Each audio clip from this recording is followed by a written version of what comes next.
Over the course of the past few months, I have been asked by a lot of people around me to play the last Larian Studios games, Baldur's Gate 3. The game has encountered great success and even made quite a bit of AAA game studios worried when it comes to its quality. It seems to be a genuinely good game, so why won't I play it? Well, I'm poor and I can't buy it. Thanks for watching, bye! Sorry, let me explain my real reasons now. So why won't I play Baldur's Gate 3? I mean, there is a lot of interesting characters in there I would like to know more deeply, but still, I can't. Because my nemesis is in this game.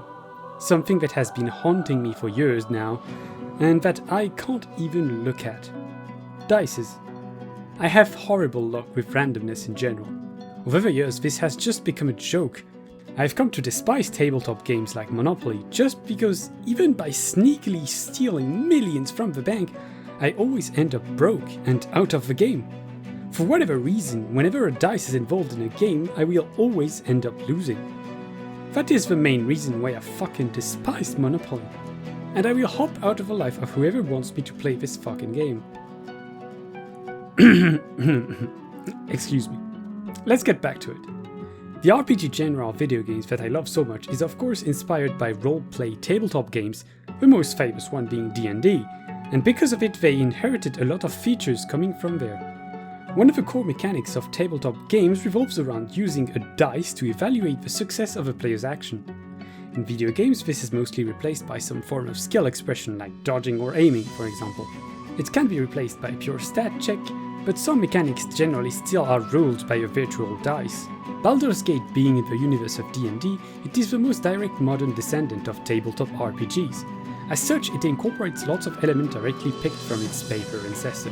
This means that whenever you make some decisions in the game, you will roll a dice to evaluate your success rate depending on your skill in that appropriate talent, like charisma for example.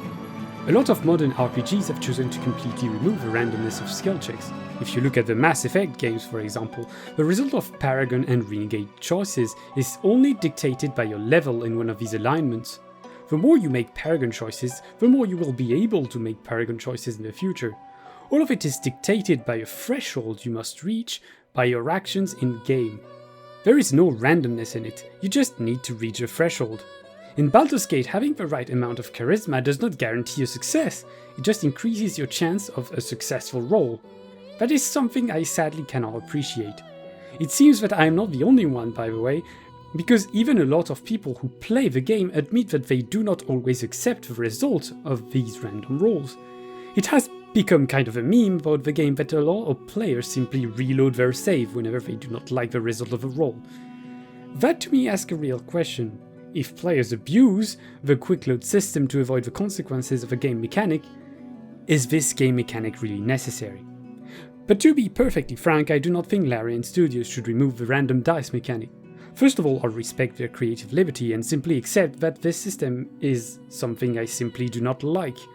No game is made for everyone. And then I simply want to use this to quickly talk about one thing, that being the current tendency to remove randomness from gameplay mechanics. From now on, I will explain a few things I have observed in current times about this. Let's talk about one of these mechanics that has greatly regressed in a lot of games, chance to miss. This has been my most hated mechanic in games for years. I am a great fan of the Elder Scrolls series. I played the MMO ESOs Skyrim and Oblivion. Since a lot of people seem to think that Morrowind is one of the best installments of the series, I really wanted to give it a try. I said this in multiple videos, but I am not someone who is repelled by the graphics and I honestly enjoyed the very old look of the game. But then time came for combat and yes, even if your sword is going straight through an enemy's chest, you have chances to miss. This mechanic has of course been removed in later games because when you think about it, it makes little sense. You already have a chance to miss by simply not knowing your range or aiming your camera badly. There is no need to virtually add something that is already there because of in-game mechanics. Obviously I'm not shitting on Morrowind by saying this. The game was released in 2002 and video game RPGs were still trying to figure out how to deal with their tabletop inheritance. I could also talk about the slowly evolving debate about crit damage. Today there are three main versions of crits in games. Random crit, fake random crit and action crit. The first ones are the most common ones. It is just a random chance to get more damage. Fake random crits are an evolution of random crits. made to allow more consistency in the rate of critical hits. The problem with fully random crits is that you technically can never ever crit, even with 99% crit chance. The probability is insanely low, but it is there. That also means you can theoretically perma-crit even with 1% crit chance. This also means that in some games investing in crit is a pure gamble, and in games that value the mechanical ability of the player, that is generally seen as annoying or frustrating. In a lot of competitive games, randomness is more and more seen as a bad thing, as the game has to be as fair as possible to keep most of its players. This is why fake random crits exist now.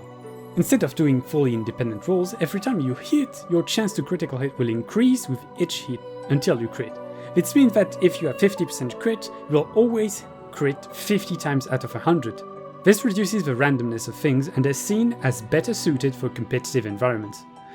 Now the last one is action-based crits. This is something that completely removes the randomness of critical hits by making them consistent depending on a player's action. This is something that exists in Souls games, for example. Backstabs, guard breaks, posture breaks, headshots, or even in some games hitting a specific weak spot. In this version, randomness is completely removed and replaced by a mechanical feature. I also want to point out that quite a few RPGs simply do not have a critical hit system to make things even simpler. Now the thing is, most of what I was talking about revolves around real-time games, which Baldur's Gate is not. Baldur's Gate is a turn-based RPG, and in these games the question is way more complex. In turn-based games, it is really hard to miss unless you are a complete moron who can't click on a character. So they generally keep random-based things that can happen to compensate for that, dodging and missing. There's also in general some critical hit mechanics. And though I kept missing all my shots when I played Divinity Original Sins 2, I must admit that chances to miss and chances to dodge really fit turn-based combat. I simply think time has shown that it really is inappropriate for real-time games. In the end, what do I want to say with this video? First of all, I want to congratulate Larian Studio on making a game that defies the standard the AAA games companies are trying to shove down our throats. I am happy for their success and wish they make more games in the future. They deserve the praise. And then, well, I still won't be playing Baldur's Gate 3, not because it is a bad game, but because simply it is not made for me. That will be all for me. I hope you enjoyed this video. If you did, do not hesitate to subscribe and like the video. I'll see you again. Bye.